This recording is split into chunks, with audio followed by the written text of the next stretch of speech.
Dear cadets, a very good morning to you all. How are you? Yes, I hope all of you are fine at your sweet home with your near and dear ones. Dear all, today we are going to learn one of the most interesting and important topics, that is conditionals.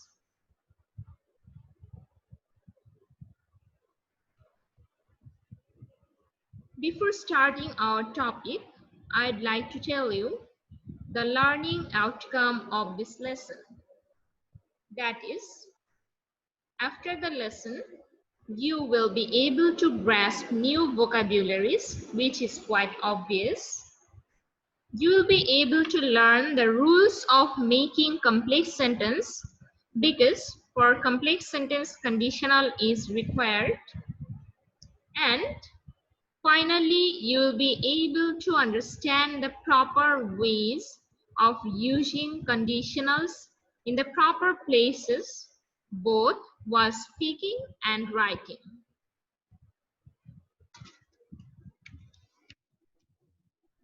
Cadets, now let's start our lesson. Okay, before going for elaboration, you all need to know the definition of conditional. Okay, what is conditional? A conditional sentence contains two clauses. The dependent clause expresses the condition and the main clause expresses the consequences. Okay, dear cadets, conditional is the derivative word of the term condition. And what is condition? That is, while speaking or while going for a deal, we give some condition, right? That is, if you do this, I will do that. If you give me this, I'll give you that. So, through the word if, we understand that there is a condition. And for that very condition, it is called conditional. So, you see, these conditionals are also known as if clauses. Okay, in conditional sentence, there must have an if clause, that is the dependent clause and the main clause. You all are acquainted with the term clause, right? Though you know, I would like to tell you or I'd like to explain you something about dependent clause. That is, for dependent clause, there must have some clause markers through which we'll understand that those clauses are dependent clause. And the main clause expresses itself and the main clauses are actually complete in itself. So they do not need anything. Suppose if you tell, I eat rice. This is a main clause and the main clause is actually a complete sentence. But if you just add a clause marker if with this very sentence, this main clause will be transformed into a dependent clause. Okay, so you can tell, if I eat rice. So for this term if, this very clause has been dependent clause and this is also called if clause. I think and I hope that you have been clear. These points have been clarified to you. Okay. Now let's know how many types of conditionals are there. Okay. There are 4 types of conditionals. They are the zero conditionals, the first conditionals, the second conditionals, and the third conditionals. At first, let's know about the zero conditionals. Okay, a zero conditional sentence can be made with two present simple verbs or two present simple tenses. That is, one is the if clause and another one is the main clause. That is obvious. But it is normally used to express general truths or habits. That is, there are two present simple tenses. So normally for present simple or present indefinite tense, what do we understand? For them, we understand that these are habitual fact. And so they are called the zero conditions here. You see, this conditional is also used when the result will always happen. See the structure. If plus present simple, that is the if clause, and then the main clause will be only the present simple. Now let's see the examples. If it rains, water rises in the pond. You see, in both the clauses, that is the dependent clause, if it rains, it is present simple tense because rains is the present simple verb. Then water rises in the pond. This main clause is also in the present simple tense. That is, the verb rises indicates that this is in present simple form. In the same way, you see, if you heat water, it boils. If you push the button, it lights up. So what is this? This is actually the general truths, right? Our habits. Then the first conditional. A first conditional sentence contains a present simple tense after if and then a future simple clause. Okay, here for the first conditional, the dependent clause will be in the present simple form and the main clause will be in the future simple form. Okay, it is used to express things that may happen in the future, but you don't know what will happen. Okay, it's not like the zero conditional. That is, unlike zero conditional, here the thing doesn't happen. It will happen or it may happen. But for the zero conditional, the thing actually happens. And for the first conditional, it describes possible things. That is, it might happen or it will happen. And the structure is if plus present simple for the dependent clause, and for the main clause, will plus infinitive.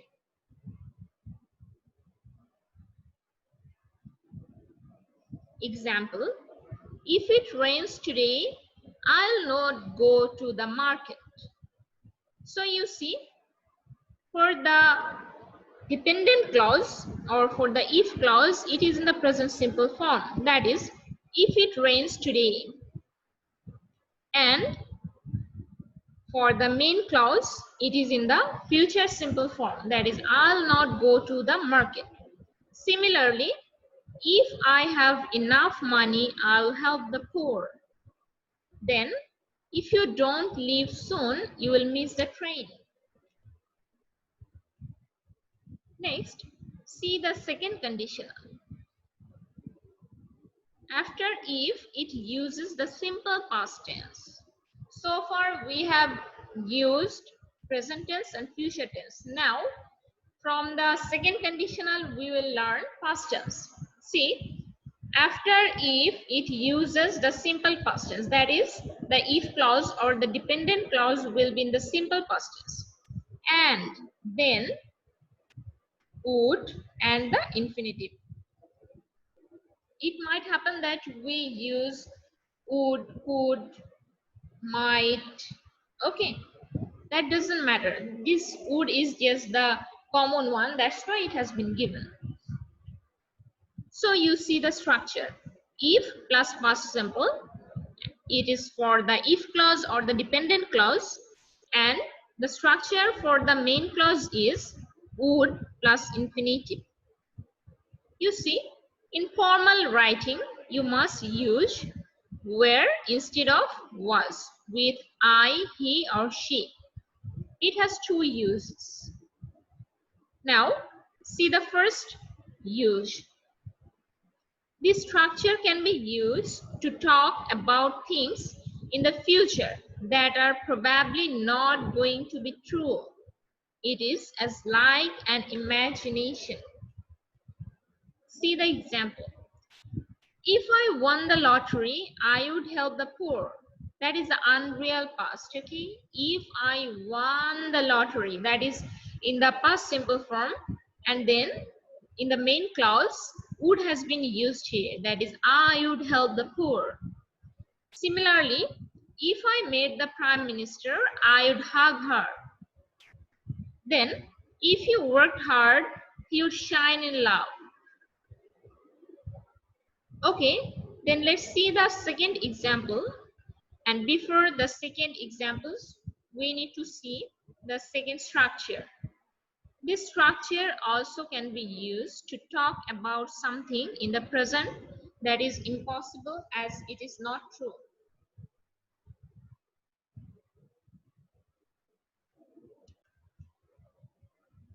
Now, let's see the examples. If I had his address, I would go to meet him. You see, again, the structure needs to be seen. It can also be used to talk about something in the present that is impossible. Okay, for the impossible thing, that is at present it is impossible, and you will tell that. Okay, if I had his address, what does it mean? I don't have has his address. Okay, so we will tell here, if I had his address, I would go to meet him. Then, if I were you, okay, I am never you, right? So for the impossible thing, if we tell, if I were you, I would never go out with him. Then, if I had a plane, what does it mean? I don't have a plane right now. So if I had a plane, I would travel the whole world. Okay, dear cadets, now let's see the third conditional. After if, it uses the past perfect tense. Okay, that is in the dependent clause or in the if clause, it is used the past perfect tense. And then for the main clause, we'll have to use would have and the past participle in the second part of the sentence. There can also come should have, could have, might have. Okay, but as would have is the common one, most common one, so we have given it here. Now let's see another thing. The term have, has, or have indicates that the sentence is in the perfect form. Okay, it can either be past perfect or present perfect or future perfect, whatever. But for the perfect tense, what do we do? For them, we use normally, not normally, usually, always we use the past participle form of the sentence or of the verb. Okay, so here you see the structure. If plus past perfect form, it is for the if conditional or for the dependent clause, and would plus have plus past participle, it is for the main clause.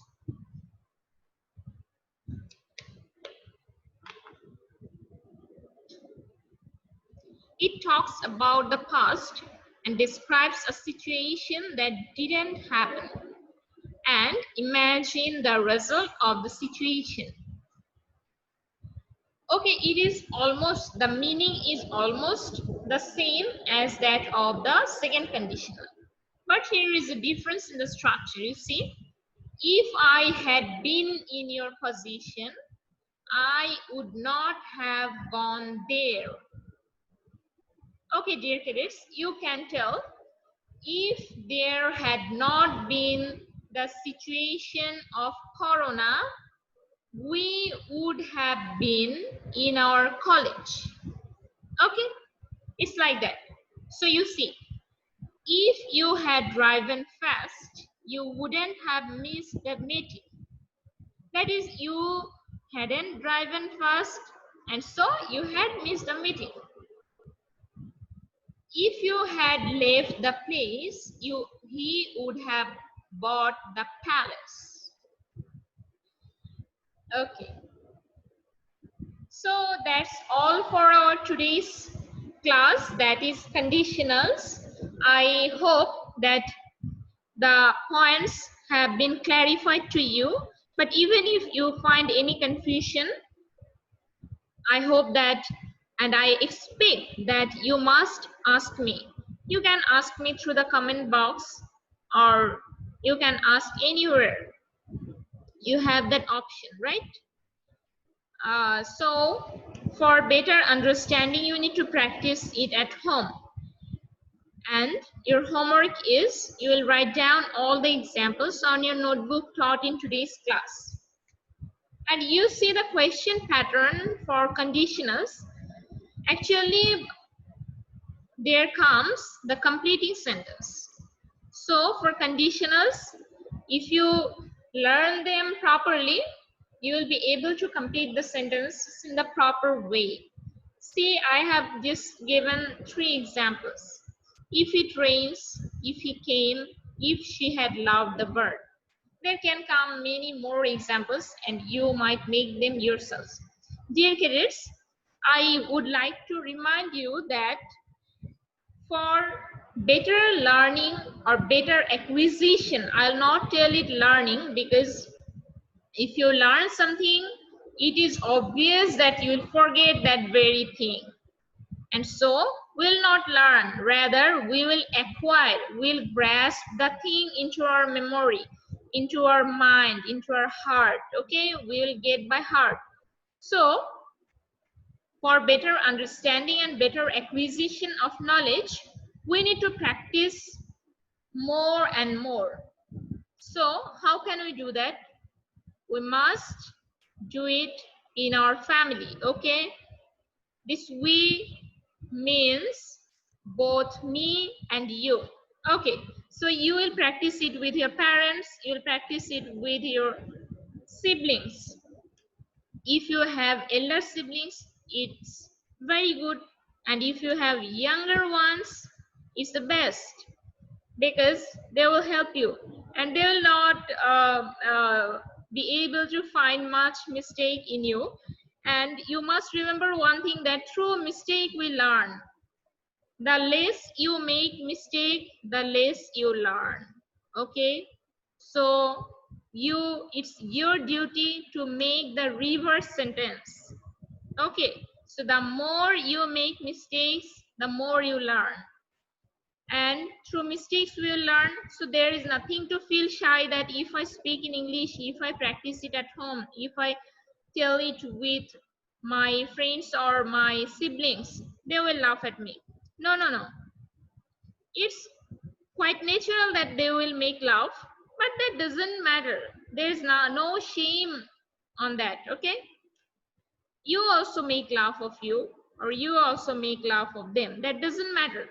You just practice, just move on. Okay, I wish you all the very best. You do good. I hope that all of you will be able to speak in English in a very nice way, nicer way, and fluently. So that's all for today. Thank you very much for listening to. And I'd like to remind you the most critical point, that you must be cautious.